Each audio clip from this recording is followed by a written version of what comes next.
Hi, I am Yogita. आज हम civics का 7th क्लास का चैप्टर 4 करेंगे, जिसका नेम है growing up as boys and girls, लड़के और लड़कियों के रूप में बड़ा होना। जो लड़के और लड़कियां हैं, इनकी अपनी एक अलग पहचान होती है। ये जिस समाज के बीच में हम बड़े होते हैं, उसमें सिखाया जाता है कि लड़के और लड़कियों को कैसा व्यवहार करना चाहिए, और उनमें जो है कुछ समाज जो है जो लड़के और लड़कियों में डिस्क्रिमिनेशन मतलब भेदभाव करते हैं, और लड़के और लड़कियों को दी जाने वाली अलग अलग भूमिका उन्हें भविष्य में स्त्री और पुरुष की भूमिका के लिए कैसे तैयार करती है। अधिकांश समाज पुरुष व स्त्रियों को अलग अलग प्रकार से महत्व देते हैं। स्त्री और पुरुष के बीच काम के क्षेत्र में असमानताएं कैसे उभरती हैं, इन सभी प्रश्नों के बारे में हम इस लेसन में पढ़ेंगे। ये जो हमारे मेन मुद्दे हैं इसके। अब फर्स्ट है हमारा फर्स्ट टॉपिक है इसमें growing up at Samoa in the 1920s। जो ये समोआ गांव है, इसके विषय में बताया गया था। इसमें बताया गया है कि समोआ गांव जो है प्रशांत महासागर के दक्षिण में स्थित छोटे छोटे द्वीपों का एक छोटा सा भाग है, और इसमें 1920 के दशक में एक अनुसंधान किया था, जिससे पता चला कि इस दशक में बच्चे स्कूल नहीं जाते थे। वे क्या करते थे फिर वो करते थे कि बड़े बच्चों और वयस्कों से बहुत सी बातें सीखते थे, जैसे छोटे बच्चे थे, बच्चों की देखभाल या घर का काम कैसे करना आदि। द्वीपों पर मछली पकड़ना बड़ा महत्वपूर्ण काम था, इसलिए किशोर जो होते थे वो मछली पकड़ने के लिए दूर की यात्राएं करना सीखते थे, और ये बातें वे अपने बचपन के अलग अलग समय में सीखते थे।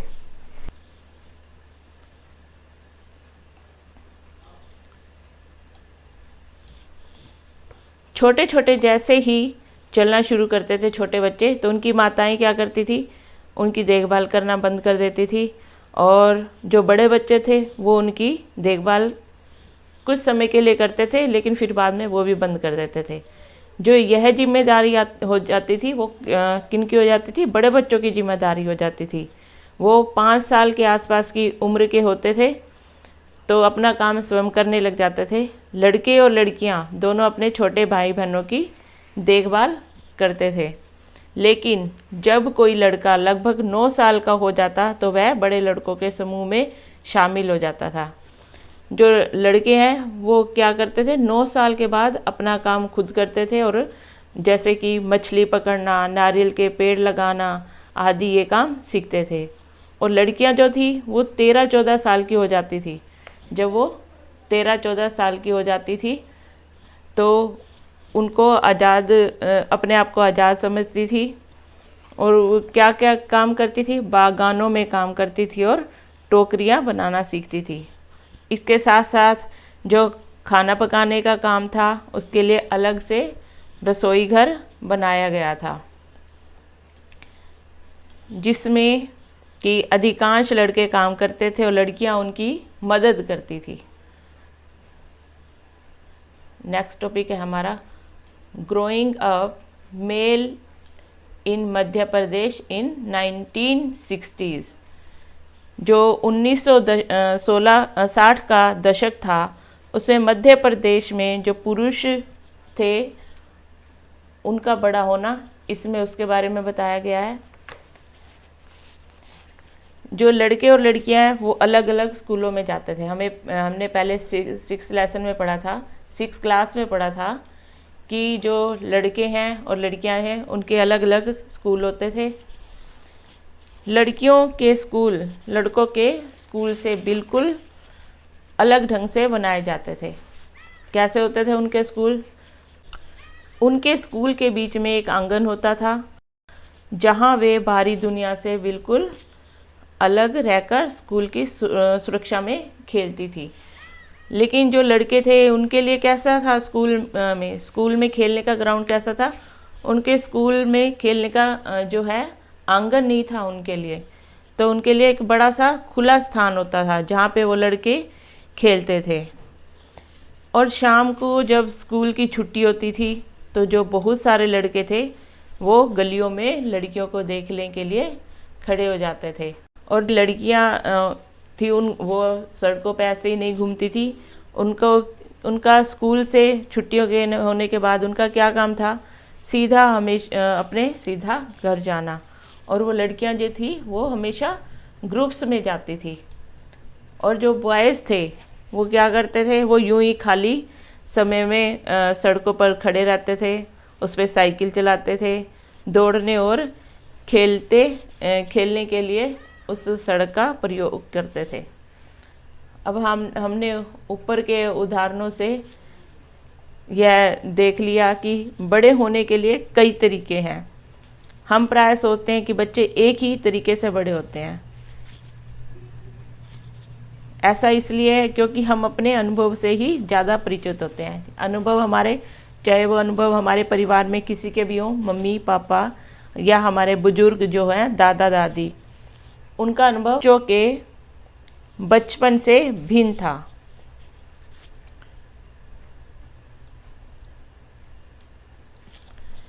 हम यह भी अनुभव करते हैं कि समाज और लड़के और लड़कियां में स्पष्ट अंतर करता है। समाज क्या है? लड़के और लड़कियों में अंतर रखता है। तो यह कब शुरू हो जाता है? जब वो बच्चे छोटे होते हैं, अभी छोटे होते हैं तभी उनमें यह अंतर करना शुरू कर देते हैं। ये अंतर कहाँ से दिखाई देने लग जाता है हमें? जैसे हम लड़कों को खेलने के लिए कारें देते हैं, लेकिन लड़कियों को क्या देते हैं? हम गुड़िया, डॉल्स देते हैं खेलने के लिए। खिलौने बच्चों को यह बताने का माध्यम बन जाते हैं कि जब वे बड़े होंगे, कैसे बड़े हो जाएंगे तो क्या बनेंगे? वो स्त्री पुरुष बनने के बाद उनकी जो सोच है वो जो हम प्रतिदिन बातें करते हैं उसी तरह बन जाती है। जैसे अब लड़कियों को कैसे कपड़े पहनने चाहिए, लड़के पार्क में कौन से खेल खेलेंगे, लड़कियों को कैसी आवाज़ में बात करनी चाहिए, धीमी आवाज़ में, लेकिन लड़कों को रोबीली आवाज़ में बात करनी चाहिए। ये ऐसे और जो आगे ये होता है कि जब वे बड़े होकर स्त्री और पुरुष बनेंगे तो उनकी स्पेसिफिक रोल हो जाएंगे। स्पेसिफिक रोल्स मतलब विशिष्ट भूमिकाएं होंगी उनकी उसमें।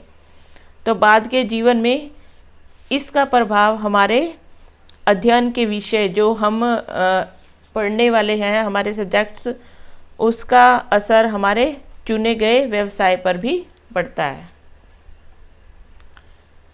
अब ये एक कॉमिक का पार्ट दिया गया है जिसमें दिखाया गया है कि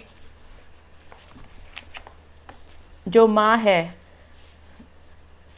एक लड़की होती है, तो वो क्या अपनी माँ से बात करती है कि माँ, हमारे जो स्कूल में है, स्कूल घूमने के लिए जा रहा है, भ्रमण के लिए जा रहा है, तो रोज़री मैम को एक वॉलंटियर की ज़रूरत है जो कि हमारे साथ इन छुट्टियों में हमारे साथ जा सके। तो अपनी माँ को कहती है कि मम्मी, क्या आप एक दिन के लिए छुट्टी ले सकते हो हमारे साथ जाने के लिए? तो फिर वो कहती है कि जैसे हरप्रीत की माँ जो है हमेशा हमारे साथ जाती है, वो कोई काम नहीं करती है।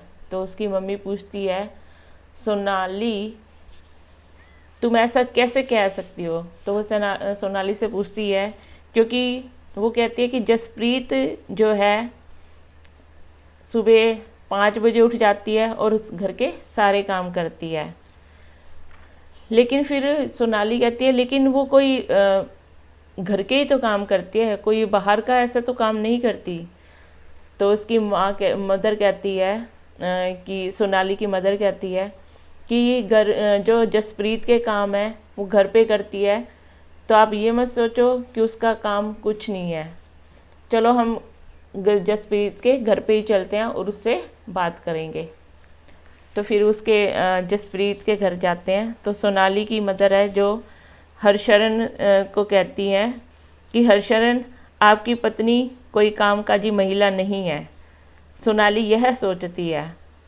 तो फिर वो जसप्रीत कहता है कि क्या वाकई ये ठीक नहीं है, मेरी माँ जो घरेलू महिला है क्या वो कोई काम नहीं करती, वो काम कहाँ करती है। तो जसप्रीत कहता है।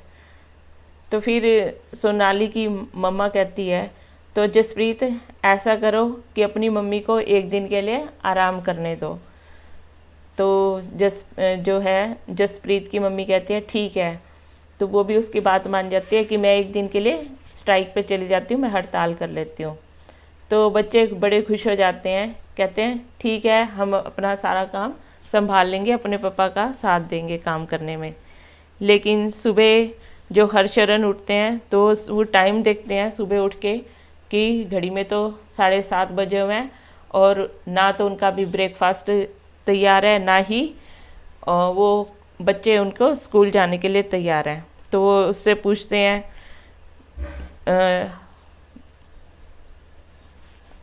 जसप्रीत की मम्मी से। तो वो कहती है कि मैं तो आज हड़ताल पर हूँ, तो मंगला भी आज छुट्टी पर है, मंगला भी नहीं आएगी। मंगला कौन है? जो उनके घर पे काम करती है। तो जो फिर वो कहते हैं कि ओ या तो स्कूल बस थी, तो स्कूल बस भी उनकी छूट जाती है। तो हरमीत को कहता है कि पंप का स्विच ऑन कर दो।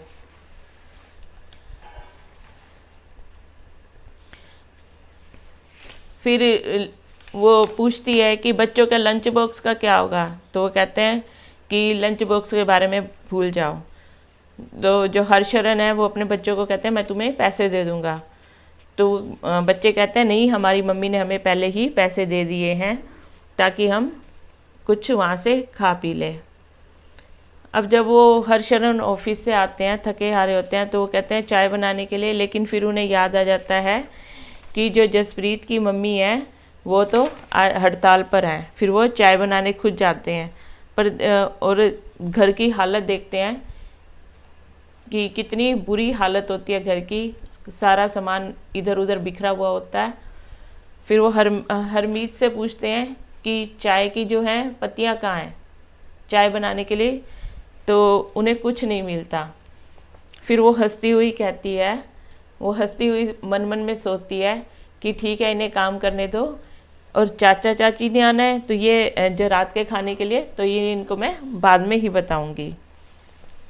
अब इसमें जो दिखाया गया है इससे आगे एक और है इसी का कि घरेलू काम का मूल्य, इसी से रिलेटेड है, हम इसको पढ़ेंगे कि हरमीत के परिवार को नहीं लगता था कि जसप्रीत का जो काम करती है, जसप्रीत कटिट हरमीत के परिवार को नहीं लगता था कि जसप्रीत घर का जो काम करती है वह वास्तव में काम है। उनके परिवार में ऐसी भावना का होना कोई नई बात नहीं थी। सारी दुनिया में घर के काम की मुख्य जिम्मेदारी जो होती है वो महिलाओं पर होती है। महिलाएं क्या का काम करती हैं? देखभाल करती हैं, परिवार का ध्यान रखती हैं, बच्चों का, बुजुर्गों का, और उनकी बीमारियों के विषय में उनको दवाई देने के लिए ये सब सारे कार्य कौन करती हैं? स्त्रियां कर लेती हैं। लेकिन लोग सोचते हैं कि ये उनका स्वाभाविक काम है, ये तो उन्हें करना ही है, ये उनका जरूरी काम है, तो इसके लिए उन्हें पैसे देने की कोई ज़रूरत नहीं है। जो ये समाज है उस इन कार्यों को अधिक महत्व नहीं देता। हमारा आगे है लिविंग ऑफ डोमेस्टिक वर्कर्स।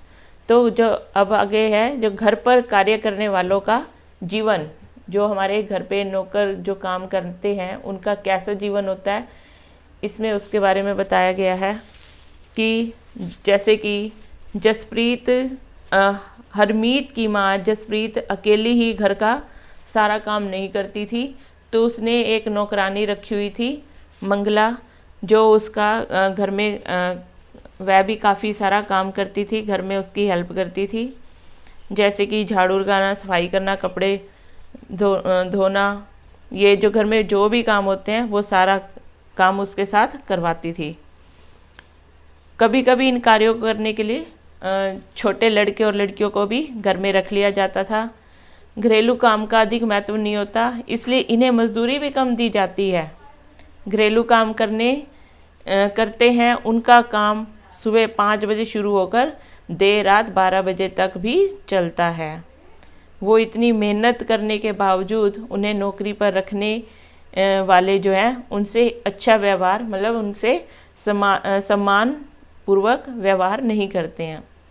अब यहाँ पे हमारे को नीचे जो है दिल्ली में घरेलू काम करने वाली एक स्त्री मृणाली ने अपने अनुभव के बारे में हमें बताया। इस तरह बताया जैसे कि वो कहती है कि मेरी पहली नौकरी एक अमीर परिवार में थी जो 3 मंजिले भवन में रहता था। तो जो मेम साहब थी वह हर काम करवाने के लिए क्या करती थी, उन पर चिल्लाती रहती थी और दूसरी 2 लड़कियां सफाई का काम करती थी। जो इनका हमारा समय था वो सुबह 5 बजे शुरू हो जाता था और नाश्ते में भी क्या मिलता था, 1 कप चाय और 2 रूखी रोटियां। पर वो क्या करती थी, तीसरी रोटी बनाकर रख लिया करती। तो शाम को वो जब खाना बनाती थी तो 1-1 रोटी उन्हें दे देती थी और एक खुद भी ले लिया करती थी। अब जब दिन भर सारा दिन काम करेंगे तो भूख तो लगेगी ही, तो इसलिए वो उस रोटी को खा लिया करती थी। अब ठंड के मौसम में क्या होता था, उन्हें चप्पल भी पहनने नहीं दिए जाते थे, जिससे कि उनके पैर सूज जाते थे और उसकी हिम्मत नहीं पड़ती थी कि वो चप्पल पहन ले, क्योंकि वो मेम साहब से डरती थी। तो उसे यह अपमानित भी लगता था, लेकिन क्या करे, वो तो कहती है कि हम कुछ सम्मानजनक व्यवहार के योग्य नहीं हैं। अब है ये नेक्स्ट है हमारा, जो वास्तव में है जिसे हम घरेलू काम कहते हैं, उसमें अनेक काम आते हैं, जैसे कि शारीरिक काम होते हैं जिसमें ग्रामीण और शहरी क्षेत्रों में औरतें और लड़कियों को दूर दूर से पानी लाना पड़ता है और लकड़ियाँ जलाने के लिए लकड़ियाँ लानी पड़ती है। भारी गट्ठर सिर पर ढोने पड़ते हैं। कपड़े धोना, सफाई करना, झाड़ू लगाना, वजन उठाने के कामों में झुकने और उठाने और सामान लेकर चलने की ज़रूरत होती है। अब ये हमारे सारे फिजिकल वर्क होते हैं। और खाना बनाने के लिए क्या करना पड़ता है, उन्हें लंबे समय के लिए चूल्हे के आगे खड़ा होना पड़ता है। वह भारी और थकने वाला शारीरिक काम होता है। जो ये सारे काम होते हैं वो हमारे शरीर को थका देते हैं। घरेलू और देखभाल के कामों में एक अन्य पहलू जिसे हम महत्व नहीं देते हैं वह है इन कामों में लगने वाला लंबा समय। वास्तव में यदि हम स्त्रियों द्वारा किए जाने वाले काम के और बाहर के कामों को जोड़ें, अगर हम जो घर का काम है और बाहर का काम है इसे हम जोड़ दें तो कुल जो है मिलाकर स्त्रियों और पुरुषों में अधिक काम करती हैं। जो स्त्रियां होती हैं वह पुरुषों से अधिक काम करती हैं। अब हमारा नेक्स्ट टॉपिक है वुमेन्स वर्क एंड इक्वालिटी, महिलाओं का काम और समानता। जो महिलाओं के घरेलू और देखभाल के कामों को हम महत्व देना एक व्यक्ति या परिवार का मामला नहीं है। ये जो है ये सिर्फ एक व्यक्ति और उसका नहीं है, परिवार का नहीं है। ये स्त्री और पुरुषों के बीच असमानता का एक बड़ा ही सामाजिक व्यवस्था का भाग है। तो इसके समाधान के लिए जो कार्य किए जाने हैं वे केवल व्यक्तिगत और पारिवारिक स्तर पर ना होकर शासकीय स्तर पर होने चाहिए। जैसे कि संविधान कहता है कि स्त्री या पुरुष दोनों के आधार पर भेदभाव नहीं किया जा सकता, परंतु वास्तविकता में लिंग भेद किया जाता है। सरकार इसके कारणों को समझने के लिए और इस स्थिति का जो है हल ढूंढने के लिए वचनबद्ध है। फॉर एग्ज़ाम्पल, बच्चों की देखभाल करना, घर के काम का बोझ महिलाओं और लड़कियों पर पड़ता है। तो इसका असर क्या होता है कि जब बोझ पड़ता है तो लड़कियां क्या करती हैं, स्कूल नहीं जा पाती, जिससे कि इससे ही निश्चित होता है कि क्या महिलाओं घर के बाहर काम कर सकेंगी। अब स्कूल में नहीं जाएंगी तो आगे क्या होगा, यदि करेंगी तो किस प्रकार का काम, वर्क एरिया जोड़ेंगी। अब लड़कियों को अगर काम करने के लिए भेजा जाता है तो वो सोचते हैं कि किस तरह का काम वो करेंगी। तो इसमें जो है पूरे देश के कई गांवों में शासन ने क्या किया, आंगनवाड़ी शुरू कर दी, जिसमें कि महिला कर्मचारियों की संख्या 30 होगी, जहाँ पे जो महिलाएं हैं वो 30 होंगी। तो वहाँ पे बालवाड़ी की सुविधा देनी होगी उनको। तो बालवाड़ी में जो है सुविधा होने के बाद महिलाएं को घर से बाहर जाकर काम करने में सुविधा होगी। इससे बहुत सी लड़कियों को स्कूल जाना भी संभव हो जाएगा। अब हमें ये ऊपर एक चित्र दिखाया गया है, ये आंगनवाड़ी का सीन है जो कि मध्य प्रदेश की आंगनवाड़ी है। तो जो महिलाएं हैं, परिवार, ज़्यादातर इनके जो काम होता है वो दोहरे बोझ के रूप में जाना जाता है। ये लेसन कंप्लीट हो गया है, उम्मीद है आपको समझ आ गया होगा। Thanks for watching video.